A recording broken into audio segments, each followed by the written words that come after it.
You Chandresh जी। आदिवासी जनजाति के लोक नायक स्वतंत्रता सेनानी बिरसा मुंडा की जन्मभूमि झारखंड के रामगढ़ जिले से एक अभिभावक श्रीमती पूजा श्रीवास्तव जी ऑनलाइन माध्यम से इस कार्यक्रम से जुड़ी हुई है और प्रधानमंत्री जी आपसे प्रश्न पूछकर अपनी शंका का समाधान चाहती है। Puja, please ask your question. Namaskar, Honorable Prime Minister Sir. My name is Kumari Pooja Srivastav. I am a parent of Priyanshi Srivastav studying in Sri Guru Nanak Public School, Ramgarh, Jharkhand. Sir, I want to ask that how I can manage my daughter's studies with using social media platform like Instagram, Snapchat, Twitter. Please guide me on this. Thank you, sir. Thank you ma'am. Himachal Pradesh Shivalik पहाड़ियों की तलहटी में स्थित हमीरपुर जिले के TRDAV school Kangu के एक छात्र अभिनव राणा ऑनलाइन माध्यम से जुड़ रहे हैं और प्रधानमंत्री जी आपसे एक प्रश्न पूछना चाहते हैं। अभिनव, कृपया अपना प्रश्न पूछिए। Honorable Prime Minister Sir, Namaskar. My name is Abhinav Rana. I am a student of TRDAV Public Senior Secondary School, Kangu District, Hamirpur, Himachal Pradesh.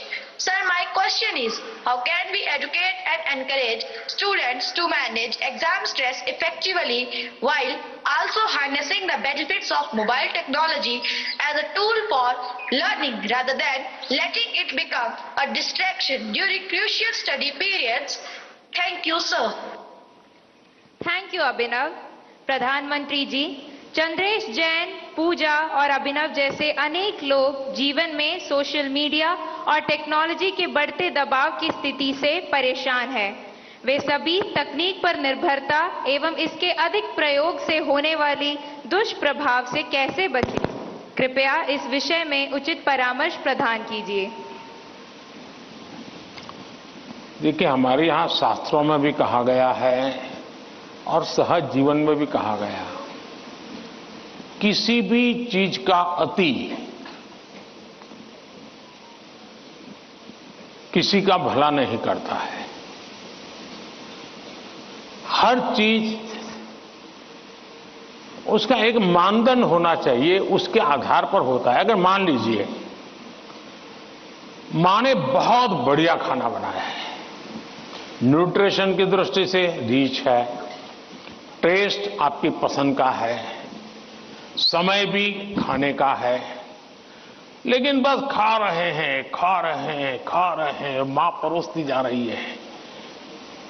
क्या ये संभव है? क्या संभव है? क्या कभी कभी तो आप मां को कहो, नहीं मां बस बहुत हो गया, अब नहीं खा सकता हूं। करते हो कि नहीं करते हो? अपनी प्रिय खाना था, हर प्रकार से न्यूट्रिशन वैल्यू वाला था, वो समय भी ऐसा था, खाने का वक्त था, फिर भी एक स्टेज आ जाता है जब वो खाना आपके लिए तकलीफ कर सकता है, वॉमिटिंग करवाएगा, हेल्थ खराब कर देगा। आपका कितना ही प्रिय खाना आपको रुकना पड़ेगा। रुकना पड़ता कि नहीं रुकना पड़ता? वैसे ही मोबाइल के ऊपर कितना ही प्रिय चीजें, कितनी ही चीजें आती हो, लेकिन कुछ तो समय तय करना पड़ेगा।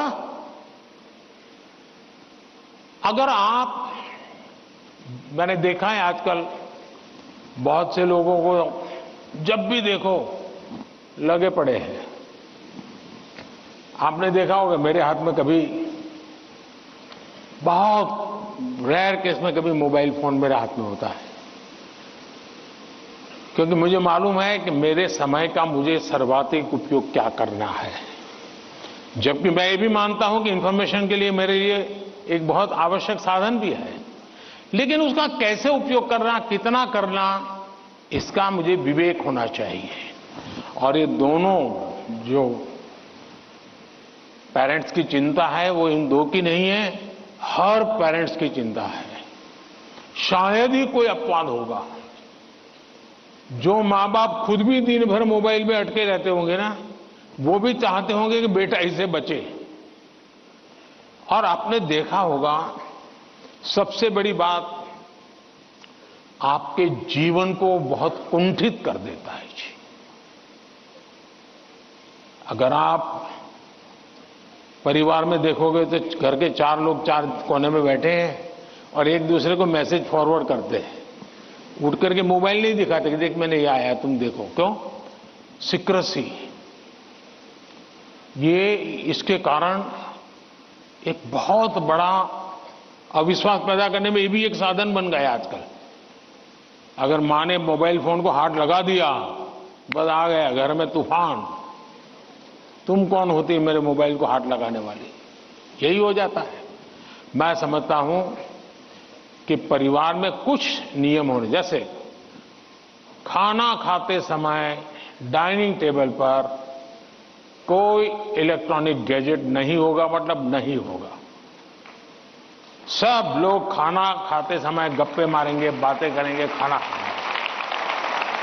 ये हम डिसिप्लिन फॉलो कर सकते हैं। ये घर के अंदर मैंने पहले भी कहा है या दोबारा कहता हूं, नो गैजेट जोन, कि भाई ये कमरे में कोई गैजेट की एंट्री नहीं, हम बैठेंगे, बातें करेंगे, गप्पे मारेंगे। परिवार के अंदर वो ऊष्मा का वातावरण उसके लिए जरूरी है। तीसरा, हम हमारे खुद के लिए भी अब टेक्नोलॉजी से हम बच नहीं सकते हैं। टेक्नोलॉजी को बोझ नहीं मानना चाहिए, टेक्नोलॉजी से दूर भागना नहीं चाहिए, लेकिन उसका सही उपयोग सीखना उतना ही अनिवार्य है। अगर आप टेक्नोलॉजी से परिचित हैं, आपके माता पिता को पूरा नॉलेज नहीं है, सबसे पहला आपका काम है आज मोबाइल पर क्या क्या अवेलेबल है उनसे चर्चा कीजिए, उनको एजुकेट कीजिए और उनको विश्वास में लीजिए कि देखिए मैथ्स में मुझे ये चीजें यहां मिलती हैं, केमिस्ट्री में मुझे ये मिलती हैं, हिस्ट्री में ये मिलती हैं और मैं इसको देखता हूं, आप भी देखिए। तो वो भी थोड़ी रुचि लेंगे। वरना क्या होगा, हर बार उनको लगता होगा कि मोबाइल मतलब ये दोस्तों के साथ चिपका हुआ है, मोबाइल मतलब रील देख रहा है। अगर उसको पता चले कि भाई इसमें ये पार्ट है, इसका मतलब ये नहीं कि माँ बाप को मूर्ख बनाने के लिए बढ़िया चीज दिखा दे और फिर दूसरा करे, ऐसा नहीं हो सकता है। हमने पूरे परिवार में पता होना चाहिए क्या चल रहा है। हमारे मोबाइल फोन का लॉक करने का जो नंबर होता है वो परिवार के सबको अगर पता हो तो क्या नुकसान होगा। परिवार के हर सदस्य को हर एक मोबाइल का अगर इतनी ट्रांसपेरेंसी आ जाए, आप काफी बुराइयों से बच जाएंगे, काफी बुराइयों से बच जाएंगे। कि भाई हर किसी को हर एक भले मोबाइल अलग होगा, लेकिन उसका जो कोड वर्ड है उसको मालूम है, तो ये भला हो जाएगा। दूसरा, आप भी अपना स्क्रीन टाइम को मॉनिटर करने वाले जो एप्स होते हैं उसको डाउनलोड करके रखिए। वो बताएगा कि भाई आपका स्क्रीन टाइम आज इतना हो गया, आपने यहां इतना टाइम गंवाया है, आपने इतना टाइम, वो आप स्क्रीन पर ही आपको मैसेज देता है, वो आपको अलर्ट देता है। जितने ज्यादा ऐसे अलर्ट के टूल्स हैं, हमने अपने गैजेट्स के साथ जोड़ के रखना चाहिए ताकि हमें भी पता चले, हाँ यार ज्यादा हो गया, अब मुझे रुकना चाहिए। कम से कम वो हमें अलर्ट करता है। एट द सेम टाइम उसकी पॉजिटिव उपयोग कैसे कर सकते हैं। अगर मान लीजिए मैं कुछ लिख रहा हूं, लेकिन मुझे एक अच्छा शब्द मिल नहीं रहा है, तो मैं डिक्शनरी की मुझे जरूरत है, मैं डिजिटल व्यवस्था का उपयोग करके उसका लाभ ले सकता हूं। मान लीजिए कि मैं कर रहा हूं और मुझे कोई अरिथमेटिक का सूत्र ध्यान नहीं आता है, चलिए मैंने डिजिटल चीज का सपोर्ट सिस्टम ले लिया, पूछ लिया उसको, क्या हुआ, फायदा होगा। लेकिन अगर मैं जानता ही नहीं हूं कि मेरे मोबाइल में क्या ताकत है, तो मैं क्या उपयोग करूंगा। और इसलिए मुझे तो लगता है कि कभी कभी क्लासरूम में भी मोबाइल के पॉजिटिव पहलू क्या क्या है, पॉजिटिवली उपयोग आने वाली कौन सी चीजें हैं, कभी 10-15 मिनट क्लासरूम में चर्चा करनी चाहिए। कोई स्टूडेंट अपने अनुभव बताएगा कि मैंने उस वेबसाइट को देखा, हमारे स्टूडेंट्स के लिए अच्छी वेबसाइट है, मैंने उस वेबसाइट को देखा, फलाने सब्जेक्ट के लिए वहां अच्छी लर्निंग मिलती है, अच्छे लेसन्स मिलते हैं। मान लीजिए टूर जा रही है कहीं पर, टूर प्रोग्राम हमारे पास है और बच्चे जा रहे हैं कि चलो भाई हम जैसलमेर जा रहे हैं, सबको कहा जाए जरा ऑनलाइन जाओ भाई, जैसलमेर का पूरा प्रोजेक्ट रिपोर्ट बनाओ, तो उसका पॉजिटिव उपयोग करने की आदत डालनी चाहिए।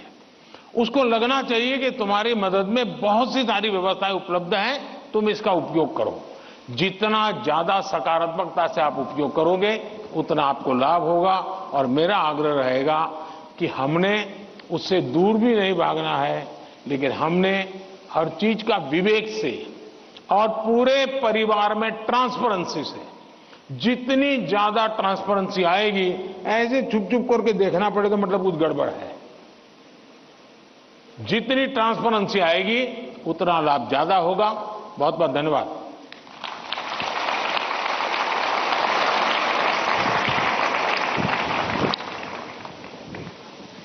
पीएम सर, सफलता के लिए जीवन में संतुलन बहुत महत्वपूर्ण है। यह मंत्र हमें सही राह पर अग्रसर करेगा। धन्यवाद। महाकवि सुब्रमण्यम भारती की जन्मभूमि तमिलनाडु की राजधानी चेन्नई के मॉडर्न सीनियर सेकेंडरी स्कूल के छात्र एम वागेश ऑनलाइन माध्यम से जुड़े हैं और प्रधानमंत्री जी आपसे प्रश्न पूछना चाहते हैं। M Vagesh, please ask your question. Honorable Prime Minister Sir, Namaste. My name is M. Vagesh. I am student of Modern Senior Secondary School, Nanganallur, Chennai. My question is, how do you handle stress and pressure in that super strong position as a Prime Minister? What is your key factor of controlling stress? Thank you. आप भी बनना चाहते हैं क्या? तैयारी कर रहे हो क्या? धन्यवाद एम वागेश। आज की इस परिचर्चा का अंतिम प्रश्न देवभूमि उत्तराखंड, जो अपनी प्राकृतिक सुषमा के लिए प्रसिद्ध है, उधम सिंह नगर स्थित डायनेस्टी मॉडर्न गुरुकुल एकेडमी की छात्रा स्नेहा त्यागी ऑनलाइन माध्यम से जुड़ी हैं और प्रधानमंत्री जी से प्रश्न पूछना चाहती हैं। स्नेहा, कृपया अपना प्रश्न पूछिए। दिव्य है, अतुल्य है, अदम्य साहस का परिचय है आप। युगों युगों के निर्माता, अद्भुत भारत का भविष्य है आप। देवभूमि उत्तराखंड से आदरणीय प्रधानमंत्री मोदी जी को मेरा चरण स्पर्श प्रणाम। मेरा नाम स्नेहा त्यागी है। मैं डायनेस्टी मॉडर्न गुरुकुल अकादमी पिंकी फार्म खटीमा उधम सिंह नगर की कक्षा 7 की छात्रा हूँ। आदरणीय प्रधानमंत्री जी से मेरा प्रश्न है कि हम आपकी तरह सकारात्मक कैसे हो सकते हैं। धन्यवाद श्रीमान। थैंक्स स्नेहा। प्रधानमंत्री जी, आप अपने बिजी लाइफ में प्रेशर को कैसे हैंडल करते हैं और इतना प्रेशर होने पर भी हमेशा सकारात्मक कैसे रह पाते हैं? आप यह सब कैसे कर पाते हैं? कृपया अपनी सकारात्मक ऊर्जा का रहस्य हमसे साझा करें। प्रधानमंत्री जी।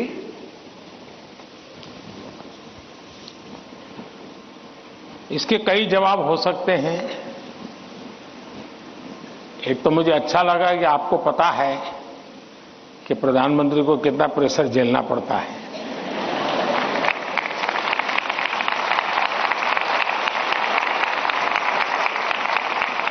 वरना आपको तो लगता होगा हवाई जहाज है, हेलीकॉप्टर है, और उनको क्या है, यहां से यहां जाना है, यही करना है।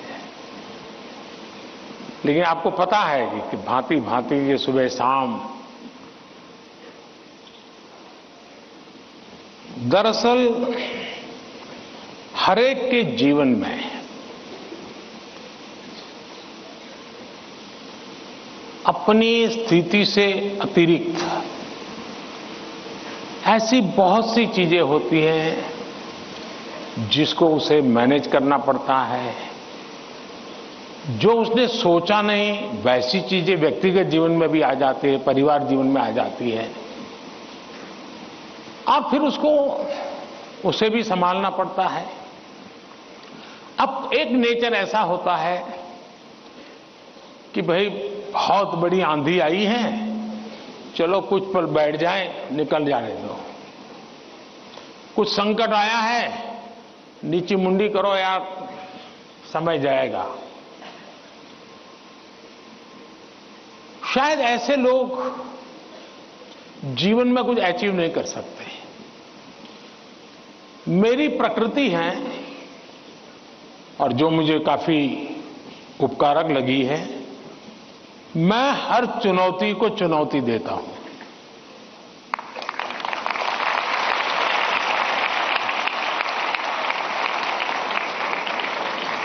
चुनौती जाएगी, स्थितियां सुधर जाएगी, इसकी प्रतीक्षा करते हुए मैं सोया नहीं रहता हूं और उसके कारण मुझे नया नया सीखने को मिलता है। हर परिस्थिति को हैंडल करने का नया तरीका, नए प्रयोग, नई स्ट्रेटेजी, ये इवॉल्व करने का सहज मेरी विधा, मेरा अपना विकास होता जाता है। दूसरा, मेरे भीतर एक बहुत बड़ा कॉन्फिडेंस है। मैं हमेशा मानता हूं कि कुछ भी है, 140 करोड़ देशवासी मेरे साथ हैं।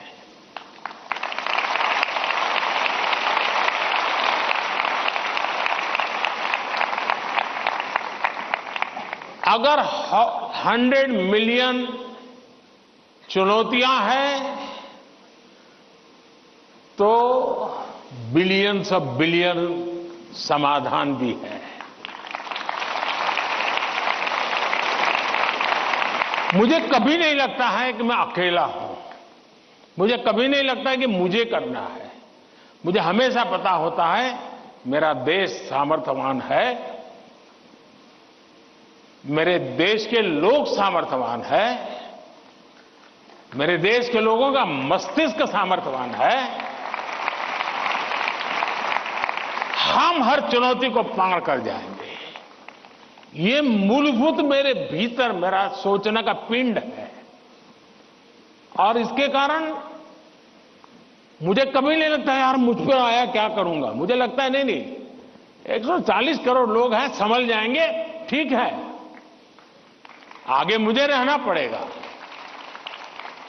और गलत हुआ तो गाली मुझे खानी पड़ेगी, लेकिन मेरे देश का सामर्थ्य, और इसलिए मैं अपनी शक्ति देश के सामर्थ्य को बढ़ाने में लगा रहा हूं।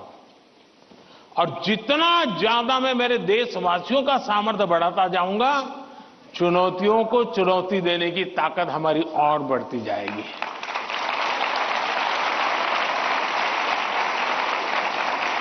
अब हिंदुस्तान की हर सरकार को गरीबी के संकट से जूझना पड़ा है।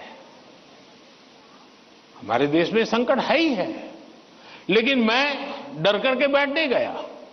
मैंने उसका रास्ता खोजा और मैंने सोचा कि सरकार होती कौन है जो गरीबी हटाएगी। गरीबी तो तब हटेगी जब मेरा हर गरीब तय करेगा कि अब मुझे गरीबी को परास्त करना है। अब वो सपने ही देखेगा तो होगा कि नहीं होगा। तो मेरी जिम्मेवारी बनती है कि मैं उसके सपने को पूरा करने के लिए सामर्थ्यवान बनाऊं, उसको पक्का घर दे दूं, उसको टॉयलेट दे दूं, उसको शिक्षा की व्यवस्था दे दूं, उसको आयुष्मान योजना का लाभ दे दूं, उसके घर से नल पहुंचा दूं। अगर मैं ये चीजों से जो उसको रोजमर्रा की जिंदगी से उसको जूझना पड़ता है, अगर मैं उससे उसको मुक्ति दिला देता हूं, उसको एम्पावर करता जाता हूं, तो वो भी मानेगा अब गरीबी गई, अब मैं इसको मारूंगा। और आप देखिए, इस मेरे 10 साल के कार्यकाल में देश में 25 करोड़ लोग गरीबी से बाहर आए हैं। अब यही चीज और लोग भी तो जैसे बिताया, मैं भी बिता देता।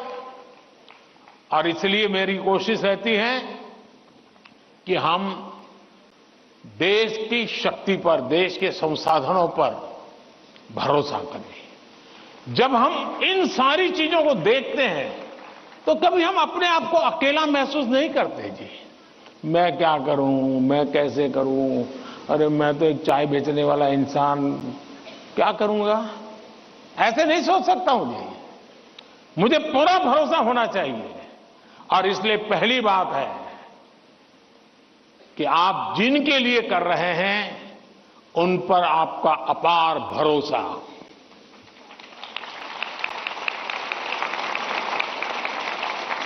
दूसरा, आपके पास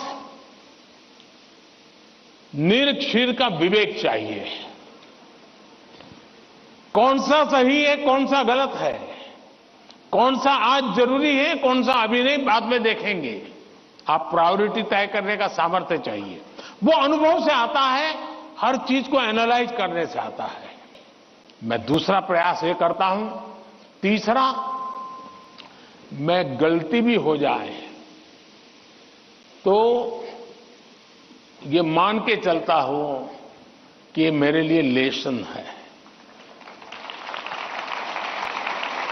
मैं इसको निराशा का कारण नहीं मानता हूं। अब आप देखिए, कोविड का संकट कितना भयंकर था। मामूली चुनौती थी क्या? पूरी दुनिया फंसी पड़ी थी। अब मेरे लिए भी था कि क्या करो भाई, मैं कह दूं अब क्या करे, तो भाई वैश्विक बीमारी है, दुनिया भर में ऐसा ही है, सब अपना अपना संभाल लो। मैंने ऐसा नहीं किया।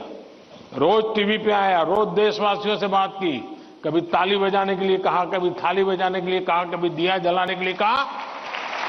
वो एक कोरोना को खत्म नहीं करता है, लेकिन वो एक कोरोना के खिलाफ लड़ाई लड़ने की एक सामूहिक शक्ति को जन्म देता है। सामूहिक शक्ति को उभारना। अब देखिए, पहले भी खेल के मैदान में हमारे लोग जाते थे, कभी कोई जीत के आता था, कोई जीत के नहीं आता था। जाने वाले को पूछता नहीं था, आने वाले को पूछता नहीं था। मैंने कहा भले 3 मेडल के जीतते आएंगे, लेकिन मैं उसके ढोल पिटूंगा। तो धीरे धीरे करके 107 मेडल लाने का सामर्थ्य उन्हीं बच्चों में से निकला। सामर्थ्य तो था। सही दिशा, सही रणनीति, सही नेतृत्व परिणाम लाता है। जिसके पास सामर्थ्य है, उसका सही उपयोग करना चाहिए। और मेरा तो गवर्नेंस का एक सिद्धांत रहा है कि अच्छी सरकार चलाने के लिए, इन समस्याओं के समाधान के लिए भी आपको नीचे से ऊपर की तरफ सही जानकारी आनी चाहिए, परफेक्ट इंफॉर्मेशन आनी चाहिए, और ऊपर से नीचे की तरफ परफेक्ट गाइडेंस जाना चाहिए। अगर ये 2 वे चैनल परफेक्ट रही, उसका कम्युनिकेशन, उसकी व्यवस्थाएं, उसके प्रोटोकॉल उसको ठीक से किया, तो आप चीजों को संभाल सकते हैं। कोरोना एक बहुत बड़ा उदाहरण है। और इसलिए मैं मानता हूं कि हम निराश होने का कोई कारण ही नहीं होता है जीवन में। और अगर एक बार मन में तय कर लिया कि निराश होना ही नहीं है, तो फिर सिवाय पॉजिटिविटी कुछ आता ही नहीं है। और मेरे यहां निराशा के सारे दरवाजे बंद है। कोई कोना भी, एक छोटी खिड़की भी मैंने खुली नहीं रखी है कि निराशा वहां से घुस जाए। और आपने कभी देखा होगा, मैं रोता बैठता नहीं हूं जी। पता नहीं क्या होगा, वो हमारे साथ आएगा कि नहीं आएगा, वो हमसे भिड़ जाएगा क्या। अरे होता रहता है जी। हम किस चीज के लिए हैं? और इसलिए मैं मानता हूं कि जीवन में आत्मविश्वास से भरे हुए और अपने लक्ष्य के विषय में। और दूसरी बात है, जब कोई निजी स्वार्थ नहीं होता है, खुद के लिए कुछ करना तय होता है, तो निर्णयों में कभी भी दुविधा पैदा नहीं होती है। और वो एक बहुत बड़ी अमानत मेरे पास है। मेरा क्या, मुझे क्या, इससे मेरा कोई लेना देना नहीं है। सिर्फ और सिर्फ देश के लिए करना और आपके लिए करना, ताकि आपके माता पिता को जिन मुसीबतों से गुजरना पड़ा, मैं नहीं चाहता हूं कि उन मुसीबतों से आपको गुजरना पड़े।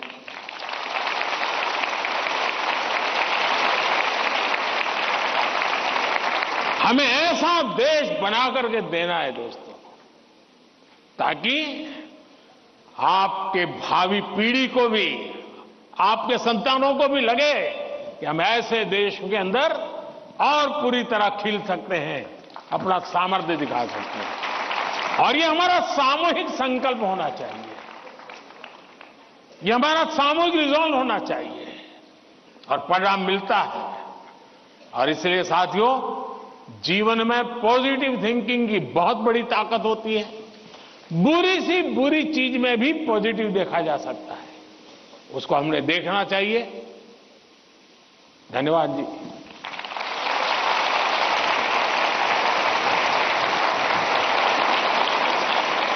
पीएम सर, आपने अत्यंत सरलता और सरसता से हमारे सभी प्रश्नों का समाधान कर दिया।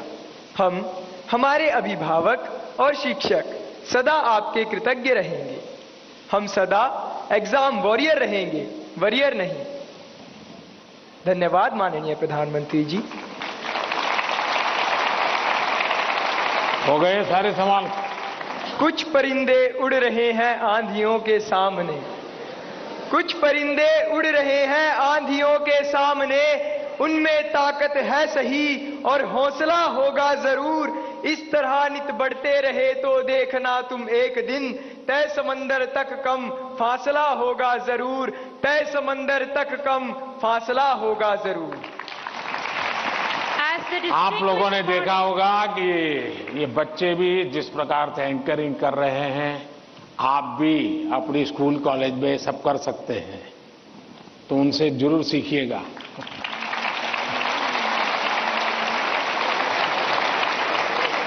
As the distinguished morning of Pariksha Pe Charcha 2024 concludes, we extend our sincere gratitude to Honorable Prime Minister Shri Narendra Modi ji for his wise counsel and inspirational touch.